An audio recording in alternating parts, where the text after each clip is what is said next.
Oi, amados do coração de Jesus, tudo bem com vocês? E mais uma sexta-feira para a gente refletir um pouco mais sobre as promessas do Sagrado Coração de Jesus. Hoje a gente vai refletir sobre a terceira promessa, que Jesus vai falar sobre a paz nas famílias. E a gente fica pensando, a paz nas famílias, o que é isso que Jesus está falando para a gente? Que tipo de paz é essa que Jesus está nos prometendo?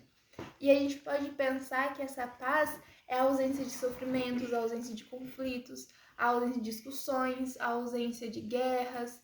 E não é nada disso. A paz que Jesus está nos prometendo nessa promessa é a paz interior, a paz dentro de nós. Porque não importa a desordem exterior, mas a ordem que mora no nosso coração. E essa ordem é a fé, é a piedade, né? O próprio Deus, nosso Senhor, é a nossa paz. Nosso Senhor é a paz perfeita que todo ser humano busca. Porque existe uma diferença entre Deus e o mal, obviamente. Deus é tudo aquilo que é família, é união, né? Nosso Senhor, quando se encarnou e desceu à terra, ele veio por meio de uma família. Então é tudo aquilo que está junto, é amor, é união, é perto, é família. O mal é tudo aquilo que é individual, egoísta, o orgulho de querer estar certo, de não querer ouvir o outro. Isso tira a nossa paz interior, porque a nossa paz vem da total submissão da vontade de Deus. Viver a vontade de Deus nos traz paz.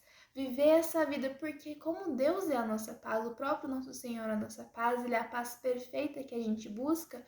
Quando nós não vivemos para Deus, quando nós não vivemos a vontade de Deus, nós não temos a paz perfeita. Então, nosso desejo pela paz não é saciado. Porque todo mundo tem um apetite, um desejo imenso pela paz. Todo mundo quer viver em paz, né?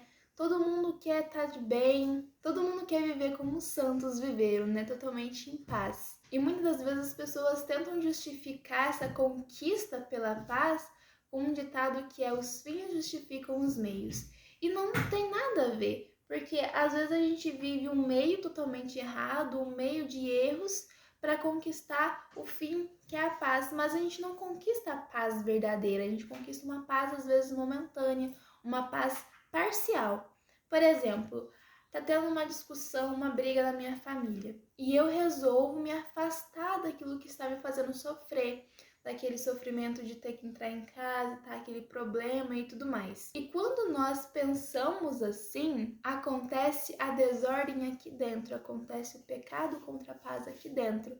Por quê? Quando o pecado vem em nossa direção, quando o problema vem em nossa direção e aqui dentro nós pecamos, nós queremos cometer o erro do afastamento, por exemplo, aquilo se bate, aquilo gera um conflito. Porque você não vai conquistar a paz só se afastando. Porque, por exemplo, chega um tempo depois e alguém te pergunta: e a sua família, como é que ela tá? Como é que tá seu pai? Como é que tá sua mãe? Como é que tá seus irmãos? E etc, né? Aquilo vai estar uma marca no seu coração, uma ferida aberta, né? Você vai estar lá triste ainda pelaquela situação que você nunca resolveu, que você simplesmente se afastou. Então você não conseguiu a paz em plenitude, você conseguiu uma paz parcial, uma paz momentânea, uma paz muito rasa, porque você não viveu o mandamento que o próprio nosso Senhor nos ensinou, que amai-vos uns aos outros como eu vos amei. Jesus, ele nos amou por completo. Jesus não chegou e nos afastou pelo sofrimento que nós causamos a ele. Fomos nós que crucificamos Jesus, os nossos pecados que fizeram Jesus ter que morrer na cruz. E mesmo assim ele não se afastou. Jesus continuou presente e perseverante no meio de nós. Por exemplo, os santos, né? Quanto sofrimento os santos não passaram, às vezes com suas famílias, porque elas não aceitavam o que eles queriam, né? A gente pode pensar em São Francisco, Santo Antônio, esses santos mais conhecidos, né? Que tiveram problemas com a sua família porque não aceitavam o seu jeito de viver. Imagina o sofrimento que não era aquilo, né? Mas eles viviam em paz, porque eles viviam o mandamento de Jesus. E como é que a gente consegue viver essa paz que os santos conseguiam viver tão perfeitamente? Como é que a gente conquista ela? O que a gente tem que fazer para a gente ter ela? Para a gente ter essa paz, a gente precisa frequentar e experimentar o perdão de Deus. O perdão de Deus a gente experimenta no sacramento da confissão. A gente experimentando o perdão de Deus, a gente reconhecendo os nossos pecados, pedindo perdão e experimentando a misericórdia, nós conseguimos ser misericordiosos e perdoar os outros. Assim eram os santos. Os santos experimentaram o perdão de Deus e conseguiam perdoar os outros. Quando algum conflito, alguma rixa vem até nós, o pecado vem até nós, o mal vem até nós e encontra o perdão de Deus no nosso coração, ele some. E quando nós vamos na confissão limpar o nosso coração, pedir perdão por aquilo que a gente fez, o nosso coração fica vazio, para que Jesus possa entrar e encher de graça. Mas na onde que entra o Sagrado Coração de Jesus nisso, né? A gente entendeu o que é a paz espiritual, a paz no nosso coração, a ordem no nosso coração, né? Porque a desordem é o pecado que nós deixamos entrar no nosso coração e acabamos que não reconhecemos ele e vivemos no pecado e acabamos não vivendo em paz, porque é o pecado que nos tira a paz. E a paz é viver a fé, é viver a submissão da vontade de Deus. E para a gente conseguir essa paz, viver a submissão a Deus, nós sabemos que precisamos experimentar o perdão para que a gente possa perdoar. E isso a gente conquista na confissão. E o Sagrado Coração entrou aonde? O Sagrado Coração entra, a graça do Sagrado Coração entra para que a gente tenha força de viver o sacramento da confissão.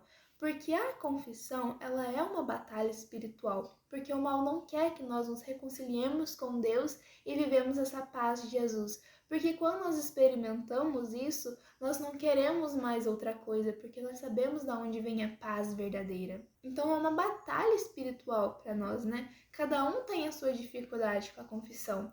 E a graça do Sagrado Coração de Jesus vem para que a gente tenha força de viver esse sacramento, de realmente vivenciar esse sacramento. E a partir dali, ser uma pessoa totalmente diferente, voltado para a vontade de Deus e totalmente submissa à sua vontade. Então nós não podemos ser indiferentes com a nossa família, indiferentes com os problemas que aparecem, indiferentes com as discussões, porque a indiferença é o contrário do amor.